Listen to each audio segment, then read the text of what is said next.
Yo, what's good, YouTube? It's your boy LD. We back with another banger today. And today, I want to talk about basketball. All right, I love basketball. It was my favorite sport growing up. You know, all I can remember is me loving basketball. Like that's all I know. And as I've gotten older, I've been like a little disinvolved with college basketball, even though I go to a big ass basketball school. But yeah, college basketball, high school basketball, it's not really my speed no more. I really like the NBA though. Like I really like seeing high level buckets being displayed.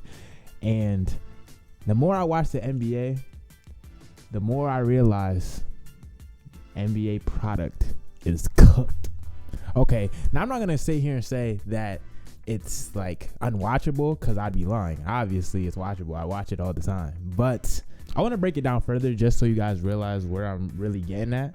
But before we get into the video, make sure you like, subscribe, comment, all that. You know, we're trying to run it up all 2023. Feel me? We're trying to make everything Brain of the Future get even bigger. You know, Lester does everything, all that. But without further ado, let's get into it, man. Get this out the way immediately. All right. LeBron's face has become one of the most annoying things to see. Now, I'm not going to discredit the 4-time NBA champion, 4-time MVP, 4-time finals MVP, Mr. 19 All-Star games in a row. I'm not discrediting him at all. I'm just sick of seeing his face, if I'm being honest. Like, it's like you can't scroll on Instagram, can't scroll on Twitter without seeing LeBron's face. Whether it be Bleacher Report posting about him. Actually, let's talk about it first of all. Bleacher Report might as well be LeBron Report. It's whatever he does, they're going to post it. He posts a tweet. I'm going to see the tweet on Bleacher Report. I'm going to see the tweet on LeBron's Twitter account. And I'm going to see it on Bleacher Report's Twitter account too. It's not just Instagram. And it's like he knows he knows he has that power. Because I know y'all saw it. Matter of fact, I'm going to put that tweet up right now. You see it? I don't know which direction I'm going to put it yet. But I'm going to put it up there. But he knew he was going to break the internet with that tweet. Because you know why? He's LeBron James. He says something, it goes. And that's how the game goes. That's how it really goes. Like, LeBron, he's not even playing right now. And they're showing videos of him going around on his scooter. Like, I get it. It's funny. And I get he's probably the most marketable. Not probably. He's definitely the most marketable superstar in the association, clearly. But it's just the fact that that's the problem. The NBA is based too much off of superstardom. Like, it's not even the basketball itself at this point. It's really just the notoriety and just LeBron being LeBron or KD being KD. That's the only reason why people watch.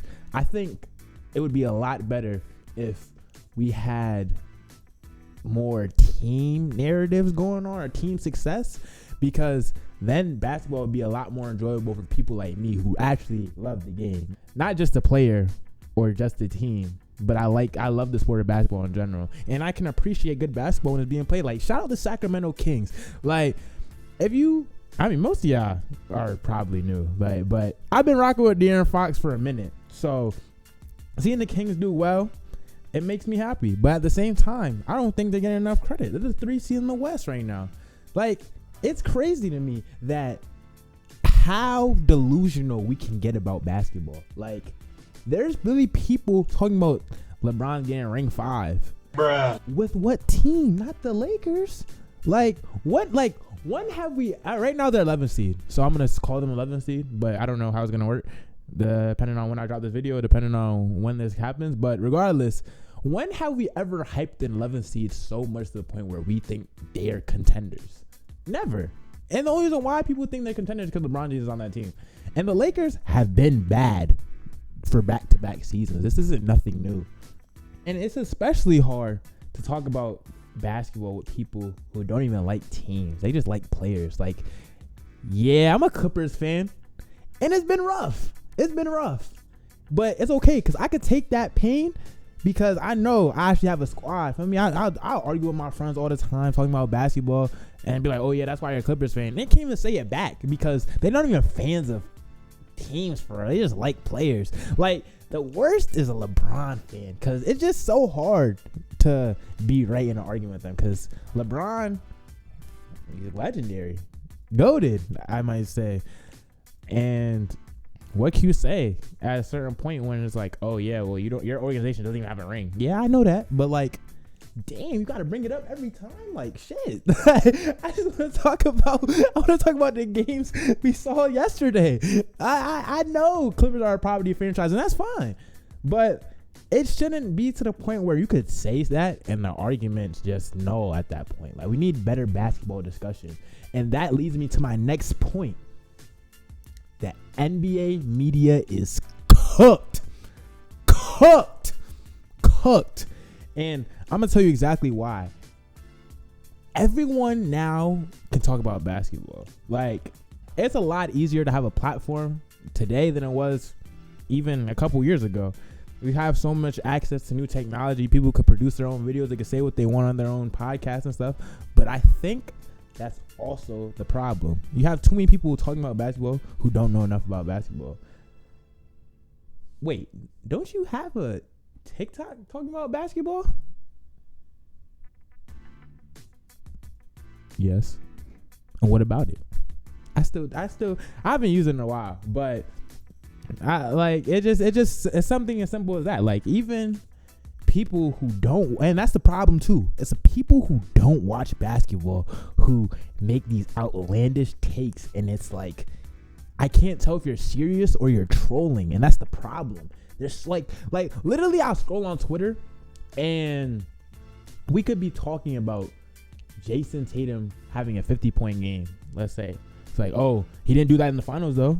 Like, he didn't. You're right. You're exactly right. But why does that have to get to that point? Like, why do we have to measure a player by their lowest moment? Like, I feel like a society where we have to compare every single thing. When we're watching an NBA game, Paul George has 20 points.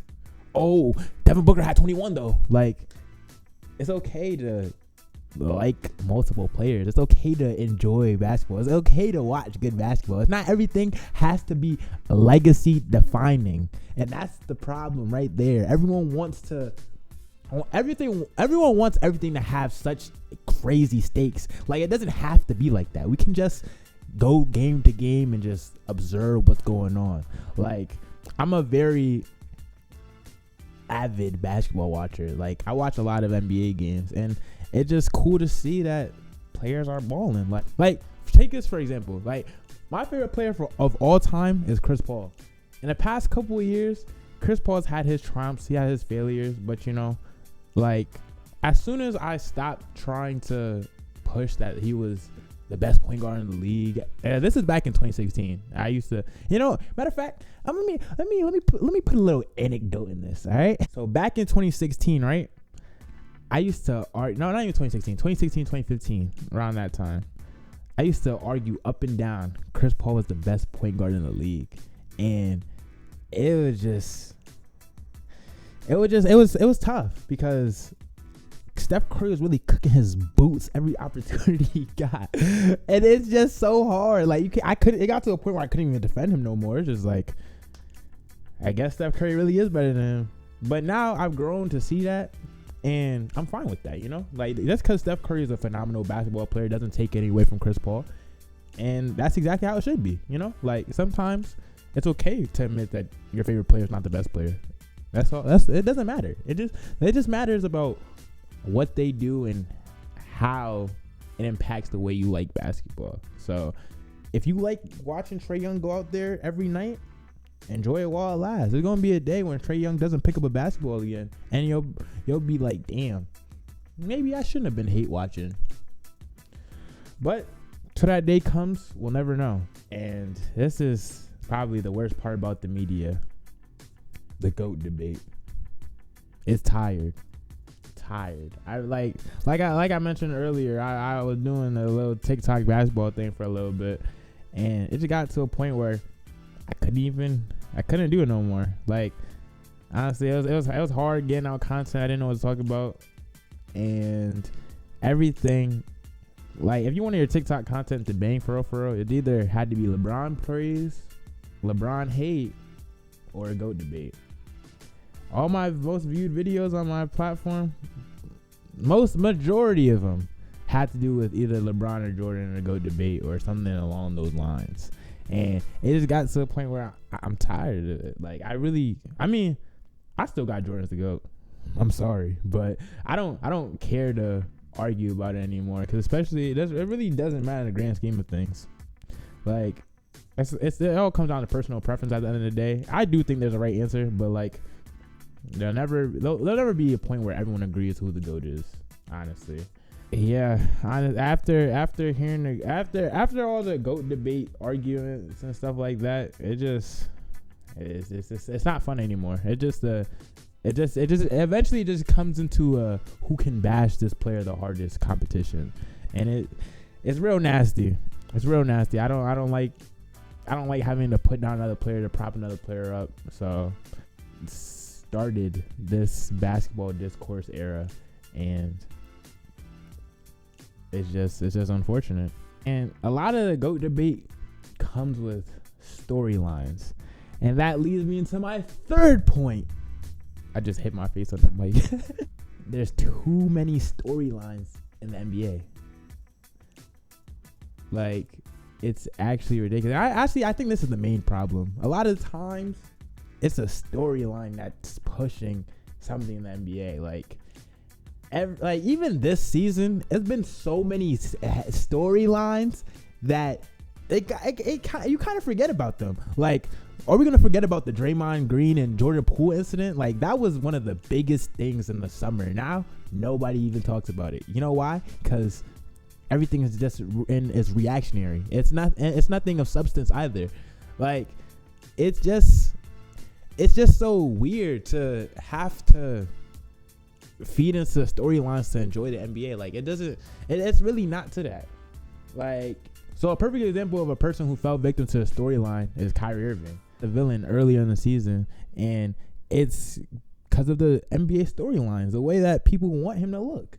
And it was bad. He had to sit down for the anti-Semitism segment, and the whole thing about it is he never once said anything about them. Literally, like, he didn't say anything. He posted a link to a video that was supposedly anti-Semitic, but he never denounced Jews or anything like that. But because of who Kyrie Irving is depicted as, he had to suffer the consequences.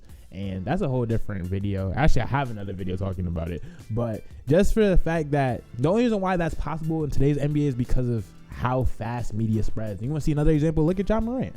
Ja Morant. There's people that really genuinely believe that Ja Morant wants to be a gangster and he doesn't care about basketball. And I just think that's so ridiculous because, yeah, he doing some real dumb shit. I ain't gonna lie. Like, the gun on live, he dragged it. But now, I don't know Ja Morant personally, but like, it just feels like one thing after another just piling up over and over. And the gun on live video is really the icing on the cake, but it just goes to show you that social media will bend any narrative they want just because they can. And I feel like a lot of people forget that these NBA players are human, just like me and you. I mean, like, they gotta go home. They probably got the same pain and they need that you got, but they still out here hooping. They doing what they gotta do, and they're not superhuman. They're just great athletes. And it's unfortunate that they don't get the credit that they deserve all the time because of the way the storylines in the NBA work. It's a star-based league. A lot of times people just look at what's hot and what's not good. Like Nikola Jokic is disrespected. Okay? Like, the fact that people don't have him as a consensus top 5 player in the NBA is nuts. This is a back-to-back MVP and he's not in your top 5. Are you crazy? And yeah, he's not as flashy as the other guys, but he's just as good. I promise. If you ever watched Nikola Jokic play, go check him out. He's tough. And before I let you go, I got one more bonus, okay? And this man right here, I can make a good argument that he is the reason why NBA media is so cooked right now. This guy right here, Skip Bayless. Oh my God. Like, I saw an interview of him today talking about, is Ja Morant a Crip? On Undisputed. He's talking about, is Ja Morant a Crip? Like, what are we talking about? What? And another thing about Skip Bayless, I shout out to my boy Swish Out. He had a video not too long ago. Actually, it might have been a couple years at this point. But he had a video about how Skip Bayless is ruining sports media. And I'm going to just toss a clip of the video in here just so he can explain it, because he can explain a lot better than I can. And Skip Bayless, to me, has ruined sports talk or sports debates or just really having an opinion. Why is that? Skip has made it almost okay and almost normal to stick by stupidity and clear wrong opinions. Like, clearly when you're wrong, still stick by it just because you said it initially. And the crazy thing is, bro, I really bang with Skip. Like, this just goes to show that the NBA isn't perfect. Nothing's perfect. There's a couple of tweaks I would make and stuff I would do to make it better, but what do I know? I do here with a mic, just saying anything. But if you like the video, you want to see more content like this, subscribe, give me a little comment, drop a little like. But till next time.